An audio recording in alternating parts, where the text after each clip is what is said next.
So, I wanted to discuss I don't know what to call it, a theory or an idea or something. It makes sense. Um, a while back, I was investigating human behavior and where it came from, um, specifically instinctual behavior that we all have, and how it sculpts and molds positions in society. If we all have a specific instinct, then it will make certain tendencies happen and things like that. So specifically, I was investigating the alpha male instinct, and I came to some conclusions, which isn't the topic of today. Because I'm going to do it eventually, but after after I looked into the alpha male instinct, I was sort of interested in where it came from on the evolutionary scale, where it was introduced. And it's not only it's in all vertebrates that I know of have it to some degree, some less than others. It's even existent in the insect world, although ants and bees are different. But really, the most interesting point, I think, is where it did come from is where male and female came from. And it's this distinction between male and female that I think led to this instinct. And let's go through it, see what you think. I don't know if I've looked at it. I haven't really seen any articles or any papers on it. So if someone is writing one, I don't know. It might give them an idea to write it or research it or not. It could just be a dead video that no one ever sees. So let's brace the subject. So we all know that species diversity is important, and until the male and the female split, species diversity is the main, I'd like to say that the main drive that animals had, because survival depended on species diversity, and evolution depended on the death of a specific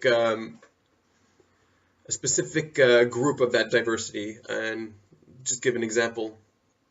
Say there's a group of animals, at this stage we're talking in the ocean, but it doesn't really matter where, and they've got a huge diverse population, and they've got really, really small versions and really, really large versions within this population. It's quite diverse. And there's no war within themselves, right, at this stage, because there's no alpha male instinct. So there's no fighting with themselves, and at this stage they would be more or less hermaphroditic, not, and I'll explain why but I'm speaking about a hermaphroditic stage, where that's basically what hermaphroditic, I don't know, hermaphrodism, a hermaphroditic creature would promotes diversity, because interaction happens all across the board. There's no selection within a species of right. It could be self-reproducing, or it could be reproducing with anything that it meets within its species. So it really promotes diversity. So you have these larger ones in their species and smaller ones, and you might have the species spread out all over the world. And in one part of the world, let's say a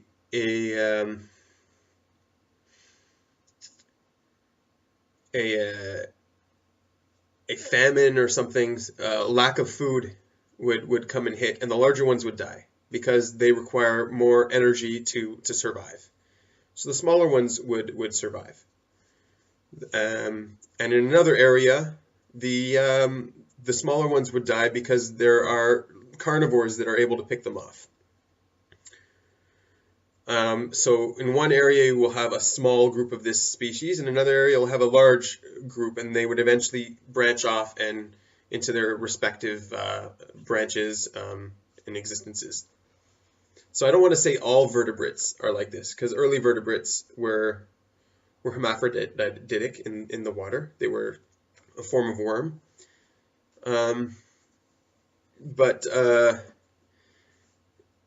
So let's say a behavioral instinct is introduced into this hermaphroditic worm.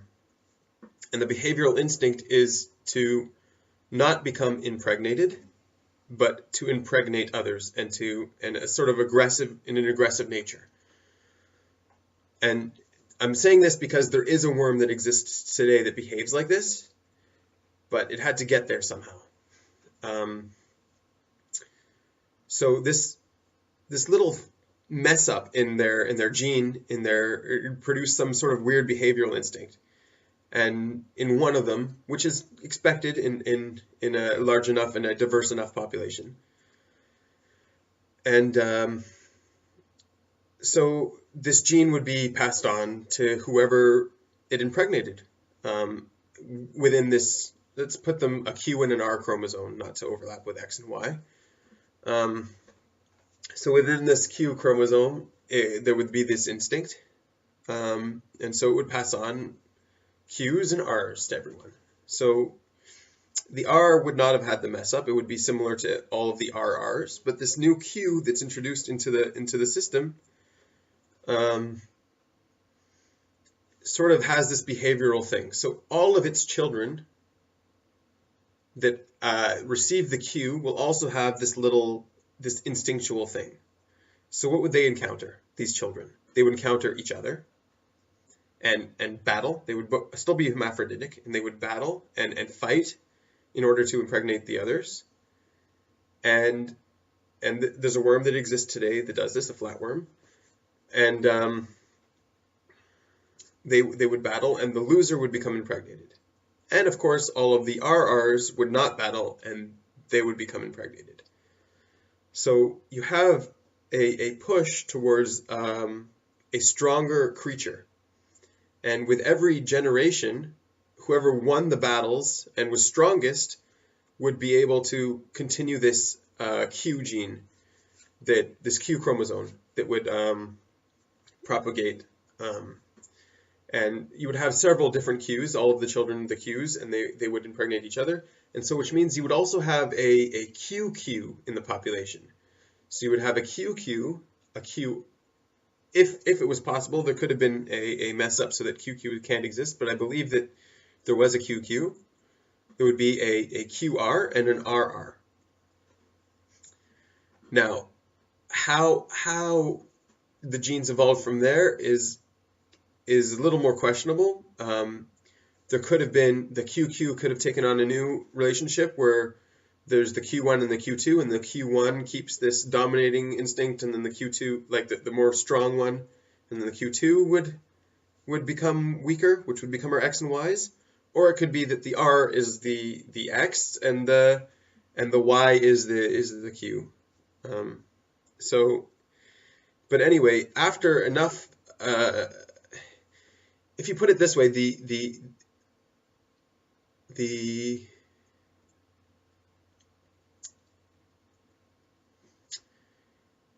Q gene would be passed on or the R. Whoever was strongest would battle and defeat all the others and would pass on his R gene or his Q gene. I say his, but they're not really his or hers at the moment. They're its Q gene. So, or its R gene. So anyone it passed on its Q gene to would have this strength, and anyone it passed on its R gene to would have more of a weakness. And so then the next generation, you would have a bunch of Qs that were strong and Qs that were all of the same Qs. It would take the strongest, right? So it would promote the strength of the species. And instead now of diversity within the species, you end up with something more like a selection within the species, a battle within the species. So now it's not the environment that's causing it to evolve; it's internal, and it's a strength. It's an ability to do combat and to battle with others of its type.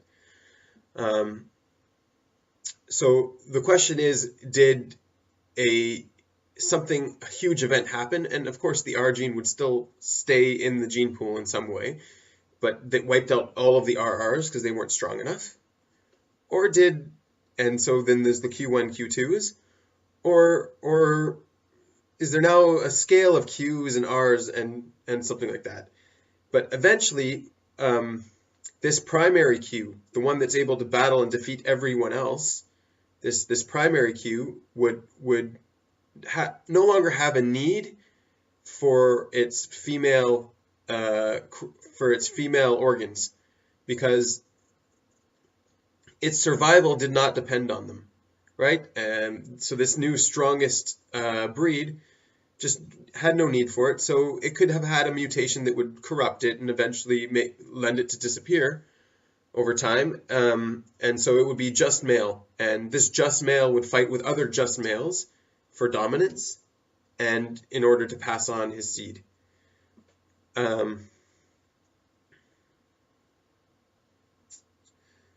And you would end up with others who required a female chromosome to reproduce. The RRs definitely, if that's what continued, the RRs definitely did not require a male chromosome because they didn't have that little switch in their brain that made them battle, and they were a weaker gene because they weren't driven to strength, and they would be impregnated, and they wouldn't require a male because they wouldn't be able to impregnate anyone else. I mean, on the sides they would be able to, but they would lose the requirement for a male gene, a male organ, and so if they ever lost it, it didn't matter. And so now you end up with something that looks sort of in the middle, you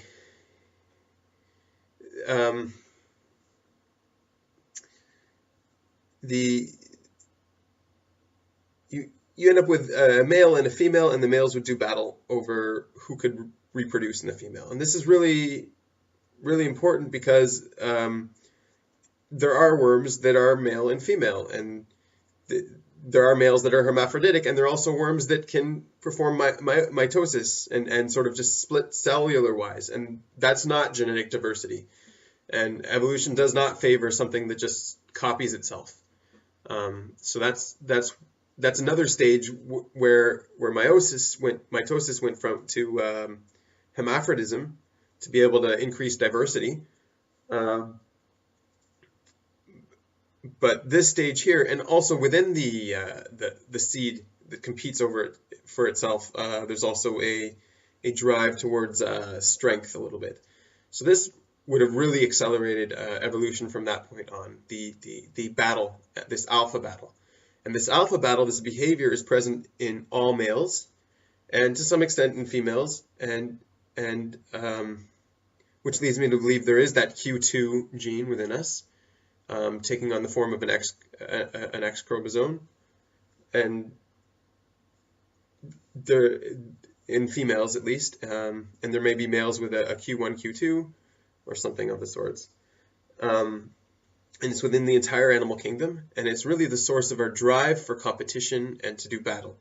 And the source of that is sexual in nature. Whenever two men get together and fight, men are also one of the most cooperative. That might have come from a different location, but I'm talking more about the alpha battle here. And it can take the form in sports. It can take the form of, right, because we're more complex and we can battle on different stages. It can take the form of anything. Anyone that wants to be the best that they do at what they do, the best at any field, I don't know. And I know everyone has a competitive nature, even females, and that's it. That's the source of our competitive nature, and how it reflects on us and how it influences our behavior is really important, because it does lead to wars, and it does lead to conflict and fighting and things like this. And we are in a society that tries to promote promiscuity and pairing, but our instincts say differently. Our instincts want what they want. We internally we want what we want, and alpha, historic alpha males all throughout history had more than one. I don't know what to say, wife, but female companion. Had several female companions. I guess King Solomon, Genghis Khan, anyone you can think of, and I don't know, even if you think of Jim Morrison or something. So these are alpha males, and viewed that way, it doesn't matter by males, but it matters by females. But it also matters by males. And females are naturally attracted to this alpha male, and men generally want to do battle and fight and prove their alpha status in the ring. And it doesn't matter how. I know society tries to structure itself in a way that doesn't allow these battles to happen, or does removes the urge for this battle, at least sexually. The instinct is there even if we're not aware of it, and even if it's not in a sexual way, it's there. It promotes its source is sexual. However, it could have left that realm a while ago and just become a ring for an instinct in and of itself. So I know, like wealth, for example, people that pursue wealth and want to be the wealthiest, that's a view of alpha status. Conflicts between fathers and sons, between brothers when they're growing up, it's all alpha play. And if you look across the animal kingdom, there's the classic rooster or lion, where there's only one alpha male present in the entire flock, pack, or whatever you want to call it. The name doesn't really matter. So there's only one male present, and any other males that challenge it will either die or win, and it keeps the species strong in that way. So there's only one male in those situations. There are the pairing, like the doves, the loons that pair and only have one mate. And there are the primates, which is where we're from, the primate, and their males do have alpha battles, but they do not kill the challenger. The challenger doesn't end up dying; he ends up conceding. Same thing with canines. The alpha canine rules the other canines after a battle. So everyone will have this drive, this instinctual push to fight and to try to be alpha, but as soon as they realize that they're not alpha, they will concede and become beta. So this instinct is present in all of us, and we should be aware of it. Some people are broken early and never try to become alpha and realize they're betas and sort of are walking around as betas. Some people are never broken and always try to fight and become alpha. And some people find other ways to fight, other realms to fight their alpha battles. And yeah, this is something that's not just studied. It's not new. It's studied for a long time, and I'm sure other people have a lot more expertise on it. But really, I was investigating the roots and the sources of our evil actions. I didn't want to think that evil inherently existed in people. We have instincts, such as this alpha male instinct. This alpha male instinct might drive us to do evil, but it also might be a very big source of good, right? To eliminate the alpha instinct would be to eliminate sexual reproduction It would be to eliminate competition and ambition, and I guess in some way even innovation. I mean, there's the basic reason for innovation, which is survival, but there's also the drive that we compete with each other and we try to survive and do better in within our society and not from without. And this is progress or progress, or however you want to say it, progress or progress. I had a discussion with someone who said it differently, and they were laughing at the way I said it. Um, so where was I? Yeah, it's also the source of progress. So I can't think that eliminating this alpha instinct from our DNA would be a good thing. But learning to control it and learning to understand it and identify it and know when it's happening with us. Next time, if you're a male and in some extent female, next time you're in a conflict, try to think, am I battling this person now? Am I against him? Am I in conflict with him now because he challenged me in an alpha way? Is he calling me to an alpha fight right now? Is that what's going on? Is my desire to battle him and conflict him because we're in an alpha battle right now? And I mean, and this doesn't need to be a physical fight. It can be a political fight, like the ones we're taught about, ancient politics and current politics, where each one tries to dominate the other in a political way by putting them down or making them a laughingstock. Bullying, to a great extent, I think is primarily about being alpha. The bully, there are other reasons, of course, but the bully generally has this really strong alpha instinct and wants to battle everyone and to prove everyone that they are the alpha.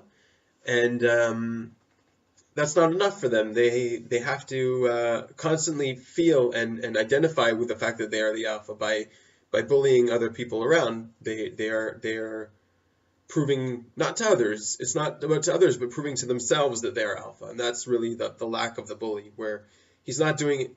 Everyone else can have accepted him as the alpha, but he's still bullying people.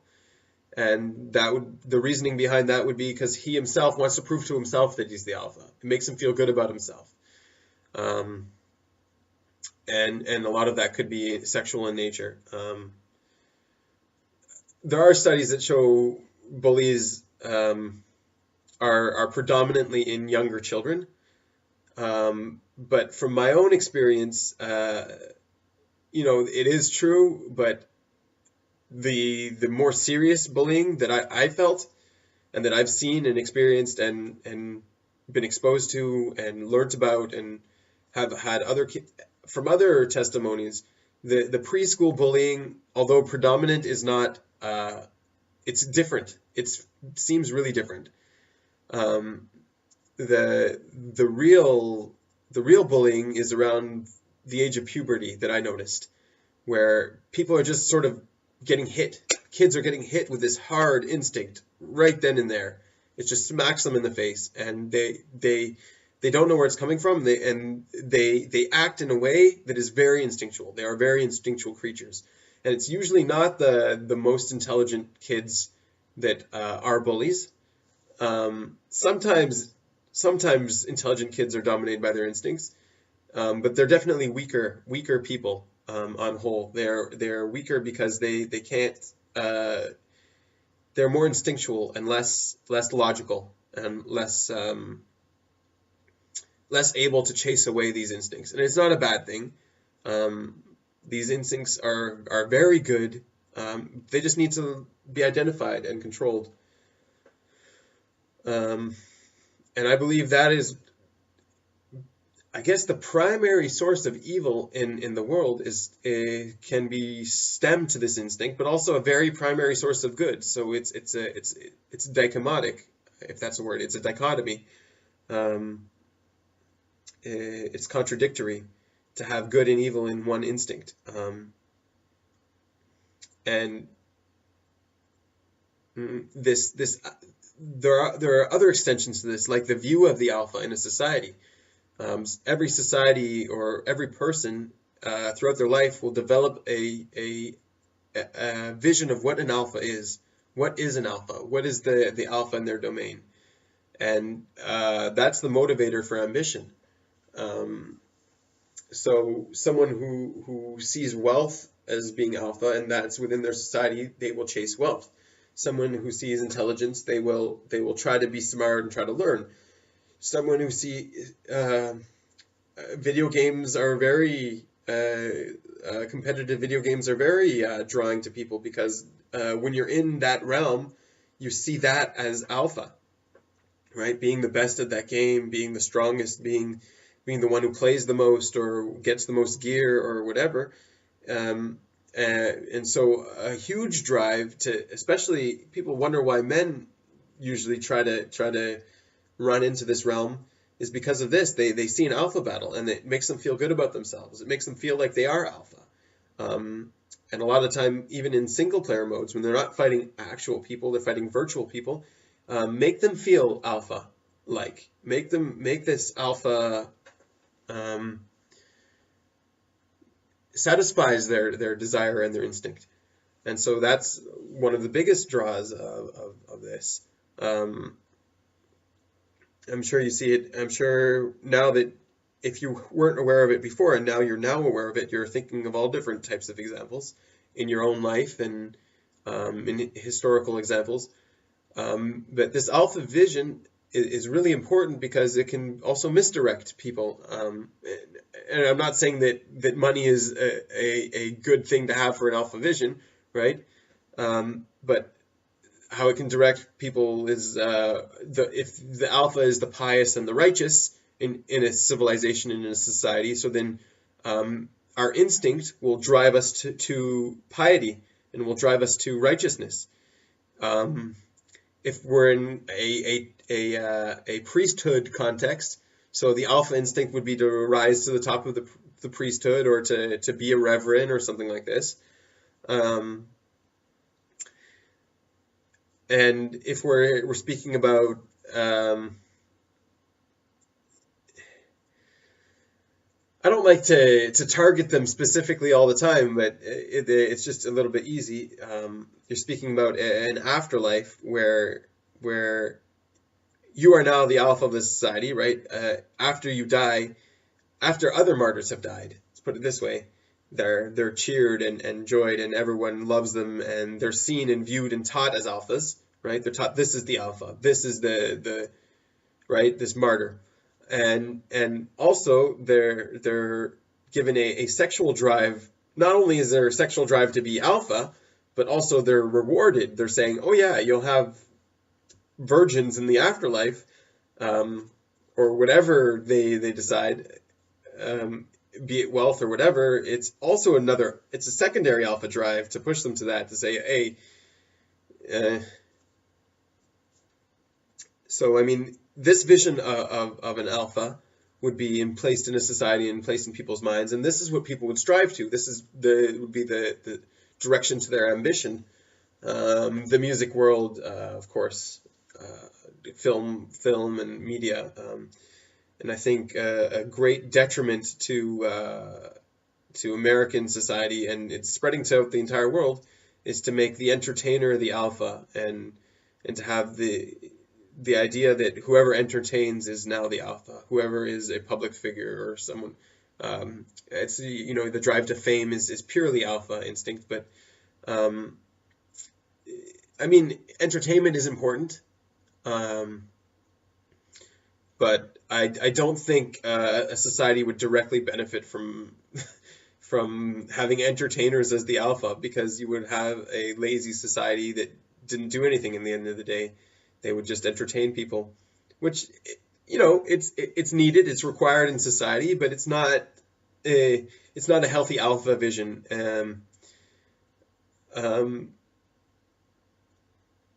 It's not a productive alpha vision in a society.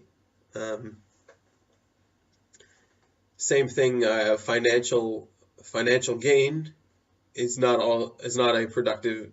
If it's taken to the extreme, you'll steal. Put it that way, you'll steal. you'll steal money.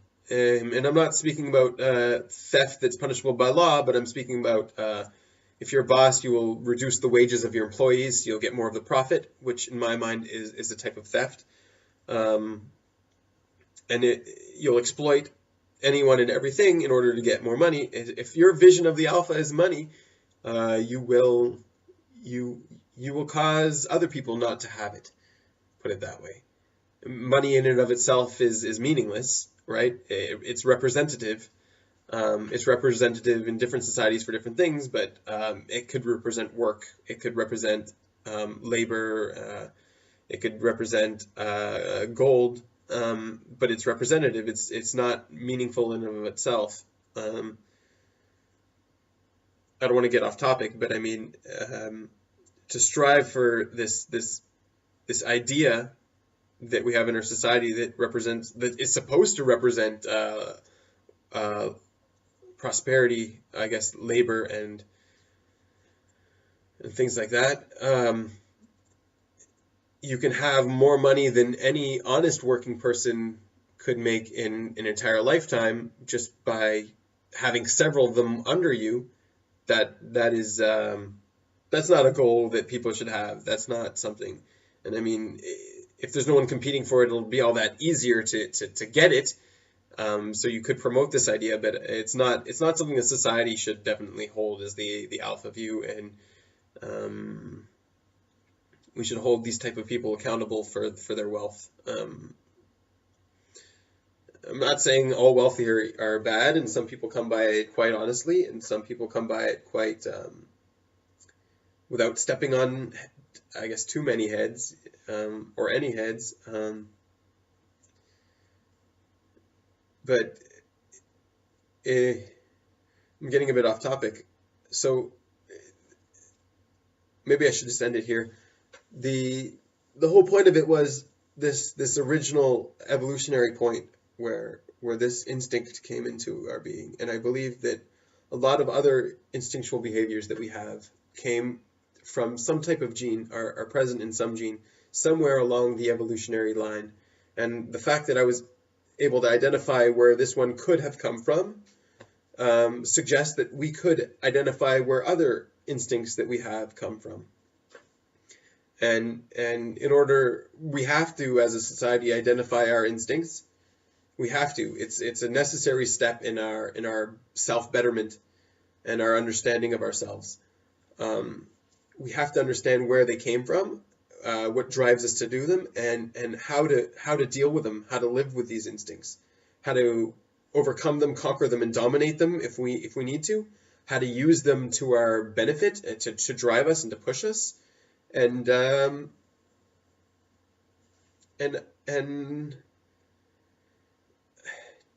I don't want to come down on too many people in one video, but for example, the entire psychology or psychiatry field, I've taken issue with it for a long time, that they don't work in this way. They look at a human being as a complex, often non-evolutionary being that is complicated with all of these different aspects to them. But if you look at it through an evolutionary point of view, it makes a lot more sense than a psychological point of view. The whole idea of ego, well, where does that come from? We just said the alpha male instinct is ego. It produces this ego. Where does kill the father, whatever, to the mother, where does that come from? Same thing, the alpha male instinct, right? Freud was obsessed with the alpha male instinct. He just didn't have enough knowledge in evolution to be able to identify it to a behavioral trait. So psychology is all based on this this knowledge, this idea that Freud had, where it's not false, but it's not the source of truth. It's a result. It's not a cause. And so now that I think psychology really has to take a step back and work in this way, work through evolutionary behavior, and look at the root causes of behavior, and it'll make people understand themselves and others a lot better, to be able to diagnose people and to see what's going on. I don't know how anyone would try to brace the subject of bullying and removing bullying without dealing with this alpha male instinct. This is just one example of an instinct, but it's a very, very strong instinct in our society, and it's something that's very, very damaging and very good. So a psychologist or a psychiatrist would be required, or even a motivational speaker or someone would be required to motivate people using their alpha instinct, giving them a vision of the alpha and giving them a drive and the idea that they can succeed, right? We decided earlier that beta is someone who's been submitted by a higher alpha, right? And I guess it's a classic story for literature or film, where, you know, the beaten gets up and beats the one who originally beat him, right? And that's the true alpha within him comes out and wins. But it doesn't work that way in most people. Most people who are beaten become beta and do not try to become alpha again. In that realm, at least, they submit to the alpha, because the alpha, that's what the alpha wants. He wants the submission of the others so that he is enforced as the alpha and others are enforced as the beta. And believe it or not, that is very healthy in our society. The reason why men are so able to cooperate together, right? And don't think I'm sexist for this, but you insert a female into a group of men that are used to working together, there will be new alpha battles, there will be beta battles. The female will not work as well with the male, or she could the greatest productivity is if there is a clear alpha and everyone else is submissive to this alpha. And we can do huge and amazing things when this is the case. And this is the idea behind politics, behind companies, where there's one head and one boss.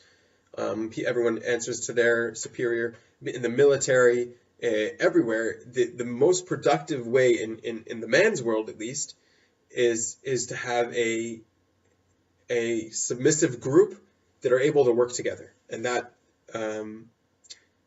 I think that's a good thing. I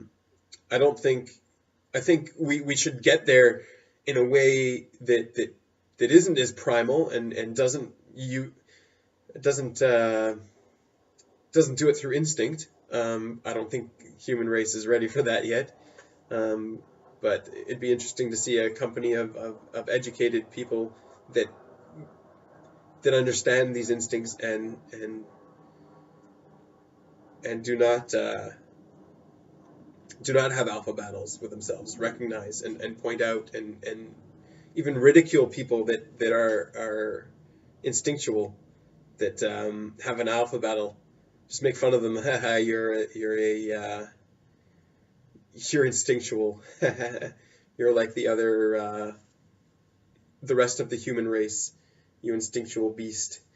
You're an ape, right? So I think it would be, and I mean, even to an extent, whoever ridicules the other person is establishing his alpha presence over the other. Like, you're laughing at me about being alpha. That's an alpha battle of yourself that you're doing there just by laughing, just by doing that. So ridiculing in a way is also an alpha battle. So I don't know if we could ever break free of it, but it'd be interesting to see how a workplace would work without a clear alpha. I guess to some degree communism attempted it, and it didn't really work. Every ship needs its captain. It's just the way it is. We need our leaders. They make things happen.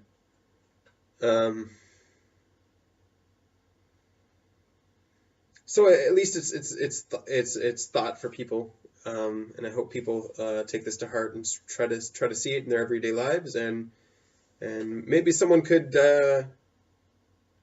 attempt to do a paper on the theory. The theory I had is, I guess, it's 10 years. 10 years ago, I identified the alpha male instinct in the source of it in worms. I might be wrong. It might be in something else, but I really think it came from this these early vertebrates, these worms. Um, so yeah, thanks for watching. I'll try to get other videos. Right now it's late at night, I gotta go to bed, but I'll try to get other videos out whenever I have the opportunity. Um, yeah, if you have questions and things, feel free to write and comment and whatever. I'll try to clarify my stance. If you disagree, also the same thing. It's cool. You know, I respect your disagreement. Maybe I could be wrong and you could be right, and uh, it'd be cool if you could show it to me. If I could, I don't mind being wrong. I don't mind being proven wrong. I don't mind. It's actually good. I like learning and I like being proven wrong. It's healthy and it's, whatever gets you to the truth. And I could be completely wrong. It's the truth that I've seen, and I admit that it's theoretical at the moment. It's not cold hard fact. But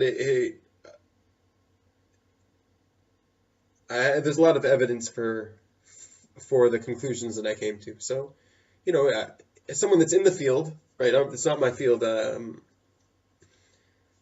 What is a field? You go to school and you learn something that makes you an expert in the field. It doesn't. You can self-learning is always better than educated learning.